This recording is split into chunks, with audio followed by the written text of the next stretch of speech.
دین حق تیرے علم کی سرفرازی کے لیے، دین حق تیرے علم کی سرفرازی کے لیے جو قدم آگے بڑھے ہیں اب تو رک سکتے نہیں۔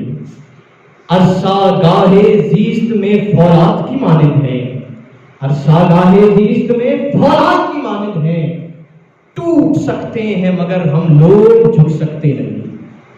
صاحب صدر اور سامعین کرام السلام علیکم۔ میرا موضوع شہادت ہے مطلوب و مقصود مومن۔ یہ کوئی عام جملہ نہیں، یہ وہ اعلان ہے جو قرآن نے مومن کے دل میں اتارا، یہ وہ نعرہ ہے جو تاریخ کے ہر میدان کاسات میں گونجتا رہا۔ یہی مومن کا مقصد ہے اور یہی اس کی معراج ہے، یہی وہ جذبہ ہے جو میرے انگ انگ میں سمایا ہے۔ جناب میرے سامنے اسلام کی بتائی ہوئی آفاقی سچائی ہے۔ اس عاجز زندگی کے بعد ایک ابدی حیات مجھ سے ہم آغوش ہونے کے لیے بے قرار ہے۔ جب اس لافانی زندگی کی حقیقت جاننے کے لیے میں نے کتاب فرقان کے صفحے پلٹے تو لکھا ملا کہ وہ لوگ جو اللہ کی راہ میں مارے جائیں انہیں مردہ مت کہو بلکہ وہ زندہ ہیں، زندہ ہیں، لیکن تمہیں ان کی زندگی کا شعور نہیں۔ پھر جب مزید وضاحت چاہی تو حدیث قدسی مجھ سے یوں ہم کلام ہوتی ہے کہ شہید کے مقدس خون کا قطرہ زمین پر گرنے سے پہلے اس کے سارے گناہ معاف ہو جاتے ہیں۔ ارے جب شاعری کے قلب میں دیکھا تو اس کی ترجمانی مجھے ان الفاظ میں ملی کہ شہیدوں کے لہو سے جو زمین سیراب ہوتی ہے، شہیدوں کے لہو سے جو زمین سیراب ہوتی ہے، بڑی زرخیز ہوتی ہے، بڑی شاداب ہوتی ہے۔ جناب صدر، جب ہم تاریخ کے اوراق پلٹ کر دیکھتے ہیں، بدر کا میدان، احد کا منظر، یرموک کی وادیاں، قادسیہ کے مارکے، ہر طرف صحابہ کرام کی جمع مردی کے چرچے ہیں۔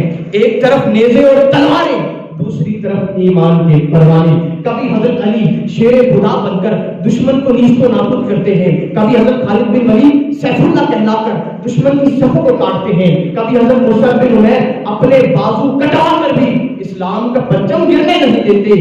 یہ سب کرنے کے باوجود وہ جانتے ہیں کہ جان دی ہوئی اسی کی تھی، حق تو یوں ہے کہ حق ادا ہوا۔ صدر علی وقار، شہادت کا سفر تو صدیوں سے قوم کو حیات بخشتا رہا ہے۔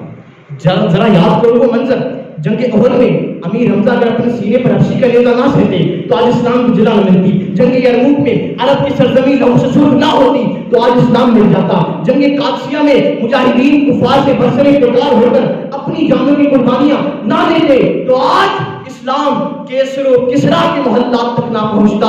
ارے مارکہ کربلا میں اگر شہادت امام حسین نہ پیش کی جاتی تو آج انسانیت یزیدیت کے خونی پنجوں میں سے سک رہی ہوتی۔ تو پھر میں کیوں نہ کہوں گی سلام ان پر کہ تہے تیغ بھی جنہوں نے کہا، سلام ان پر کہ تہے تیغ بھی جنہوں نے کہا، جو تیرا حکم جو تیری رضا جنوں جائے۔ حضرت گرامی قدر، شہادت کا یہی جذبہ افواج پاکستان کے دلوں میں بھی موجود ہے۔ کارگل کی برف پوش چوٹیوں سے لے کر وزیرستان کی وادیوں تک، سیاچن کی منجمد میدانوں سے لے کر سرحدوں کی پہاڑیوں تک انہوں نے اپنی جانوں کی قربانیاں پیش کی اور قوم کو حیات بخشی۔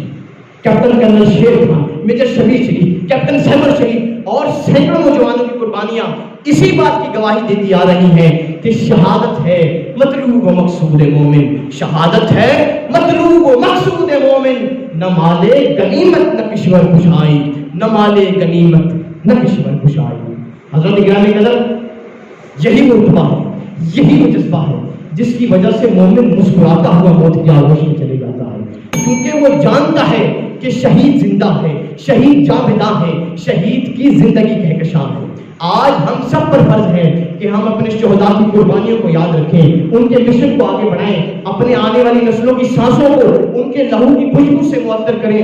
مجھے یقین ہے جب تک ہمارے دلوں میں شہادت کا یہ جذبہ نور سحر کی طرح زندہ اور تابندہ رہے گا، ہم وطن کی مٹی کا قرض چکاتے رہیں گے، چکاتے رہیں گے، چکاتے رہیں گے۔ شہید ایک مقصد اعلیٰ کی خاطر دے کے قربانی، شہید ایک مقصد اعلیٰ کی خاطر دے کے قربانی، نوید زندگی لاتے ہیں بہر نوے انسانی۔